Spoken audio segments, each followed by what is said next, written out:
मंडळी, यंदाची महाशिवरात्र खूप खूप खूप खास आहे, कारण 2 दुर्मिळ योग यंदा महाशिवरात्रीला एकत्र येत आहेत आणि म्हणूनच तुमची इच्छा पूर्ण होण्यासाठी तुम्ही खास उपाय करू शकता. कोणता आहे तो खास उपाय? सगळ्यात महत्त्वाचं कोणते आहेत ते 2 दुर्मिळ योग? चला जाणून घेऊया.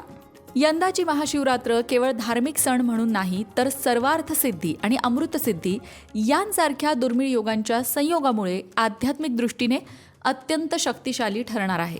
15 फेब्रुवारी 2026 रोजी येणाऱ्या महाशिवरात्रीला महादेवांची कृपा कशी मिळवावी यावर शुभम लोकरे गुरुजी यांनी मोलाचं मार्गदर्शन केलंय. महाशिवरात्री हा भगवान शिवाची आराधना करण्याचा सर्वोच्च दिवस, पण 15 फेब्रुवारीचा हा दिवस विशेष आहे, कारण या दिवशी सर्वार्थसिद्धी आणि अमृतसिद्धी हे 2 अत्यंत शुभ योग एकत्र येतात.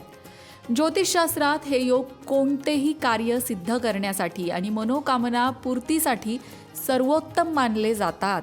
शुभम लोकरे गुरुजी सांगतात की महादेव एरवी ध्यानमग्न असतात, परंतु महाशिवरात्रीच्या या पवित्र मुहूर्तावर ते आपल्या भक्तांसाठी ध्यान अवस्थेतून बाहेर येतात. या दिवशी शिव अत्यंत जागृत अवस्थेत असतात, त्यामुळे भक्ताने केलेली थोडीशी सेवा आणि आर्तसाद थेट महादेवांपर्यंत पोहोचते. इच्छापूर्ती तसंच ज्या दाम्पत्यांना संतान सुखाची अपेक्षा आहे त्यांच्यासाठी गुरुजींनी एक विशेष उपाय सुचवलाय. काय उपाय आहे तो बघूया. सकाळी लवकर उठून स्नान करून स्वच्छ वस्त्र परिधान करावी महाशिवरात्रीच्या दिवशी. त्यानंतर गाईचे शुद्ध तूप थोडे कोमट करायचे आणि हे तूप शिवलिंगावर 108 वेळा अर्पण करत अभिषेक करायचा. महादेवांना दही भाताचा नैवेद्य अत्यंत प्रिय आहे, त्यामुळे अभिषेकानंतर दही भाताचा नैवेद्य अर्पण करायचा आणि आपली इच्छा किंवा मनातलं जे काही मनोरथ आहे तुमचं ते महादेवांना सांगायचं आहे.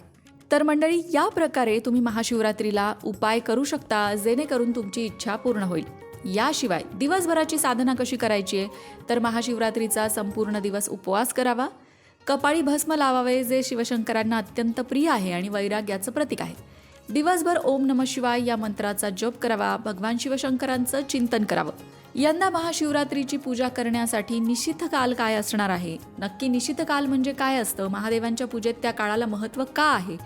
त्याचबरोबर महादेवांची पूजा महाशिवरात्रीला कशी करावी या सगळ्या संदर्भात सविस्तर व्हिडिओ आपल्या लोकमत भक्ती चॅनलवर आहे. त्याच्या लिंक तुम्हाला डिस्क्रिप्शन बॉक्समध्ये मिळतील. ते व्हिडिओसुद्धा नक्की बघा आणि यंदाची महाशिवरात्र तुमची इच्छापूर्ती करणारी ठरू दे, हीच शुभेच्छा. कमेंट बॉक्समध्ये हर हर महादेव लिहायला विसरू नका. अशाच प्रकारच्या माहितीपूर्ण व्हिडिओंसाठी लोकमत भक्ती चॅनलला सबस्क्राईब करा आणि बेल आयकॉनवर सुद्धा क्लिक करा, म्हणजे आमच्या नवनवीन व्हिडिओचं नोटिफिकेशन तुम्हाला मिळत राहील. तसंच योग्य आध्यात्मिक मार्गदर्शनासाठी लोकमत भक्तीच्या फेसबुक पेजला फॉलो करायला विसरू नका.